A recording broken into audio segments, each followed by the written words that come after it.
স্বেচ্ছাসেৱী অনুষ্ঠান খোজৰ উদ্যোগত সোমবাৰৰ পৰা আৰম্ভ হৈছে 10ম শিৱসাগৰ গ্ৰন্থ উৎসৱ।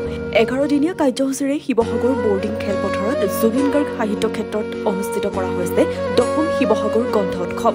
সন্ধিয়া বন্তি প্ৰজ্বলনেৰে 10ম শিৱসাগৰ গ্ৰন্থ উৎসৱ উদ্বোধন কৰে অসম সাহিত্য সভাৰ প্ৰাক্তন সভাপতি কুল শইকীয়াই।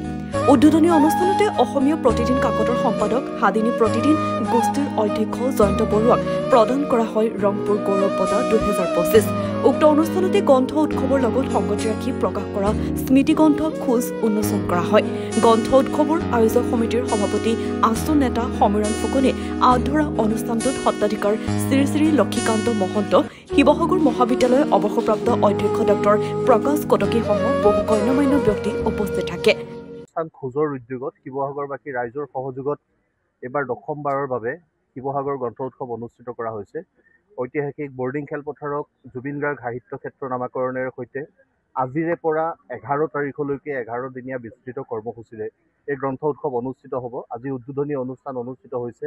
অসম সাহিত্য সভাৰ প্ৰাক্তন সভাপতি, অসম আৰক্ষীৰ প্ৰাক্তন সঞ্চালক প্ৰধান ডক্টৰ কুলধৰ শইকীয়াদেৱে উদ্বোধক ৰূপে অংশগ্ৰহণ কৰা এই অনুষ্ঠানতে হাদিন প্ৰতিদিন গোষ্ঠীৰ অধ্যক্ষ, অসমীয়া প্ৰতিদিন কাকতৰ সম্পাদক জয়ন্ত বৰুৱা ডাঙৰীয়ালৈ খোজৰ ৰংপুৰ গৌৰৱ বঁটা আগবঢ়োৱা হৈছে আৰু এই বঁটা তেখেতে গ্ৰহণ কৰিছে। তাৰ লগতে আজিৰে উদ্বোধনী অনুষ্ঠানৰ পৰৱৰ্তী পৰ্যায়ত কালিলৈৰ পৰা বিস্তৃত কাৰ্যসূচীৰে এই গ্ৰন্থ উৎসৱৰ কৰ্মসূচী চলি থাকিব। আমি শিৱসাগৰবাসী ৰাইজৰ উপস্থিতি, ছাত্ৰ ছাত্ৰীসকলৰ অংশগ্ৰহণ কামনা কৰিছোঁ। আমাৰ লক্ষ্য এটাই, ছাত্ৰ ছাত্ৰীসকলৰ মাজত কিতাপৰ প্ৰতি আগ্ৰহ জন্মাব লাগে আৰু কিতাপ পঢ়িবৰ কাৰণে এটা পৰিৱেশ স্থিৰ কৰাৰ লক্ষ্যৰে এই 10ম বাৰ্ষিক উদযাপনত আহি উপনীত হৈছে।